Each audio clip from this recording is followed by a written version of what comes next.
श्री शिवाय नमस्तुभ्यं। हर हर महादेव। गुरुजी पंडित प्रदीप मिश्रा जी द्वारा बताए गए सभी उपाय हम इस चैनल पर करके बताते हैं, जिससे कि आपको सभी उपाय आसानी से समझ में आ सके। दोस्तों, अभी जो कि एकादशी आने वाली है, और ये जो एकादशी है, आप अगर एकादशी के दिन कुछ ऐसे उपाय कर लेते हैं तो आपको सभी फलों की प्राप्ति होती है। एकादशी व्रत एक ऐसा व्रत है कि वो व्रत करने से आपके सभी कष्ट, सभी रोग और सभी प्रकार की जो भी बीमारियां हैं वो खत्म हो जाती हैं। तो आज मैं इस वीडियो में आपके साथ बताने वाली हूँ कि आपको कुछ ऐसे उपाय कर लेने हैं। इनमें से अगर एक भी उपाय आप कर लेते हैं तो आपके घर में बरकत बनी रहेगी। तो वीडियो को बिना किसी देरी के शुरू करते हैं। कमेंट सेक्शन में श्री शिवाय नमस्तुभ्यम अवश्य लिखें।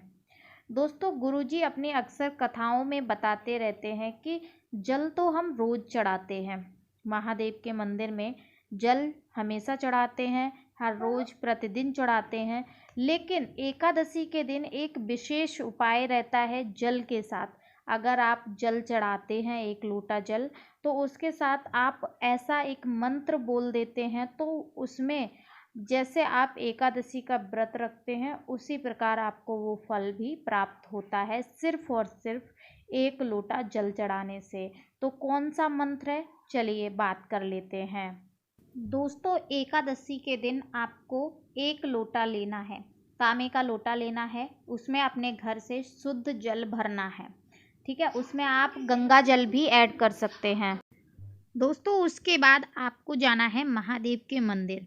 ध्यान रखें कि महादेव के मंदिर जाते समय आपको कुछ भी नहीं ले जाना है, सिर्फ एक लोटा जल।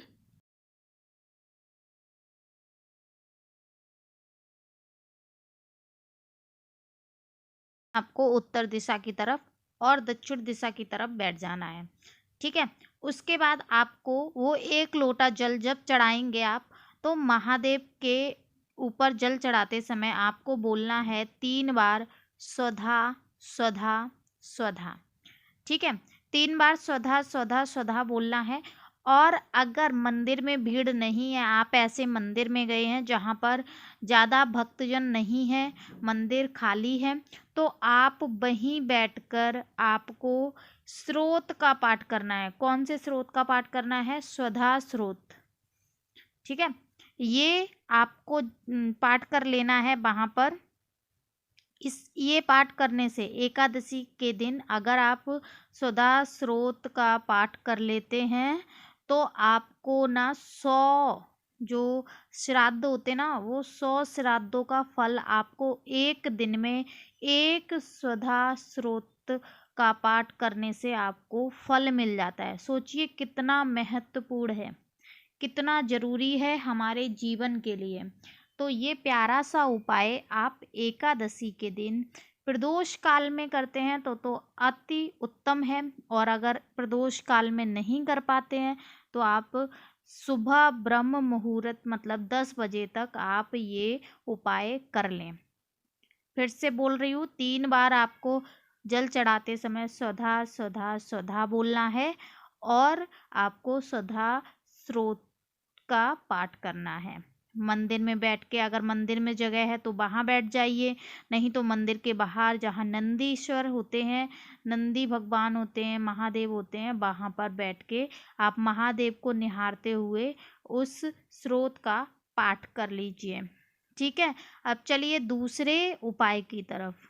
गुरुजी अपनी कथा में उपाय बताते हैं। अगर हम वो उपाय श्रद्धा और भाव से करते हैं तो जो भी उपाय हम करते हैं, जिस भी मन से, जिस भी मनोकामना से, वो मनोकामना हमारी 3 महीने के अंदर पूरी पूरी हो जाती है। इस बात का विश्वास रखकर आप उपाय करिएगा।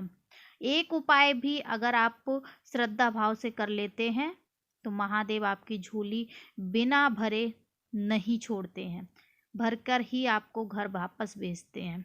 बस आपको विश्वास रखना है, अटूट श्रद्धा भाव रखना है। अब दूसरा उपाय है वो गुरुजी ने बताया है कि आपको लेना है एक तांबे का लोटा, उसमें आपको लेनी है 7 बेलपत्र। बेलपत्र कटी फटी नहीं होनी चाहिए, बेलपत्र अच्छी होनी चाहिए। एक चीज़ आप नोट कर लीजिएगा कि आपको बेलपत्र कब कब नहीं तोड़नी है। सोमवार, सोमवार की अष्टमी, शिवरात्रि, मासिक शिवरात्रि, एकादशी, प्रदोष, इन तिथियों पर आपको बिल्कुल भी बेलपत्र नहीं तोड़नी है। मंदिर से ले लीजिए, नहीं तो आप माली से ले लीजिए, जो फूल बेचते हैं उनसे ले लीजिए। मंदिर में मिल जाए तो मंदिर में धुलकर आप ले लीजिए महादेव से मांगकर, लेकिन वृक्ष से आपको नहीं तोड़नी है, नहीं तो फल नहीं मिलेगा आपको, साथ ही साथ आप पाप के भागीदारी बन जाएंगे। ठीक है, आपको लेनी है 7 बेलपत्र, एक लोटा में आपको डालना है गंगा जल।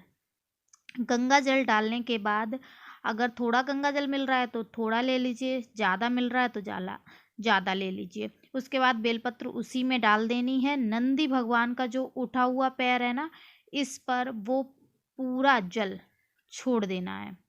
क्या करना है, पूरा जल नंदीश्वर के ऊपर छोड़ देना है। उसके बाद जो बेलपत्र है 7 बेलपत्र वो अंदर लानी है, और वो बेलपत्र आपको क्या करना है, महादेव के ऊपर छोड़ देनी है, महादेव के ऊपर चढ़ा देनी है एकादशी के दिन। प्रदोष काल में कर सके तो प्रदोष काल में कर दीजिए, नहीं तो आप सुबह भी ये उपाय कर सकते हैं। बहुत प्यारा सा उपाय है। अगर आपकी मनोकामना पूर्ण नहीं हो रही है तो एकादशी के दिन ये जो 2 उपाय हमने बताए हैं, ये उपाय आप कर कर देखिएगा, और 3 महीने नहीं हो पाएंगे, महादेव आपकी मनोकामना पूरी कर देंगे। ठीक है, तो ये प्यारे से उपाय जरूर से कीजिएगा। और एकादशी के दिन अगर हो सके तो हरि और हर का जाप जो रहता है, ओम नमो भगवते वासुदेवाय नमः, इसका भी जाप कर लीजिए। इससे भी आपको फल मिलता है, लक्ष्मी प्राप्ति होती है। तो ये उपाय भी आप महादेव के मंदिर में, नहीं तो नमो भगवते वासुदेवाय श्री हरि के मंदिर में जाकर भी कर सकते हैं, या विष्णु भगवान का मंदिर हो वहाँ भी जाकर ये इसका जाप 108 बार जरूर से करें। ऐसे ही विशेष उपायों के साथ मिलेंगे एक अच्छी सी प्यारी सी वीडियो के साथ। तब तक के लिए श्री शिवाय नमस्तुभ्यम। और हाँ, एक जानकारी ये है कि गुरुजी की तबीयत अभी ठीक नहीं है, तो गुरुजी की तबीयत के लिए आप शिव मंदिर जाकर 1 लोटा जल अवश्य चढ़ाएं, और महादेव से प्रार्थना करें कि हमें आपकी शिव पुराण कथा सुननी है, हमारे कान तरस गए हैं बाबा, मेरे गुरुजी को जल्दी से जल्दी ठीक कर दीजिए। हम ऐसी कामना करते हैं कि आने वाली जो आगे की कथा है उसमें हम गुरुजी की मुख से कथा सुने, उनको जल्दी से स्वस्थ और दीर्घायु दीजिए। महादेव जरूर सुनेंगे अगर सभी भक्त लाखों की संख्या में, करोड़ों की संख्या में महादेव से बोलेंगे, तो बाबा इतने कठोर नहीं हैं जो हमारी नहीं सुनेंगे। तो गुरुजी के अच्छे स्वास्थ्य के लिए, लंबी आयु के लिए ये 1 लोटा जल अवश्य चढ़ाएं एकादशी के दिन। तब तक के लिए श्री शिवाय नमस्तुभ्यम। हर हर महादेव। बाबा आपका कल्याण करें।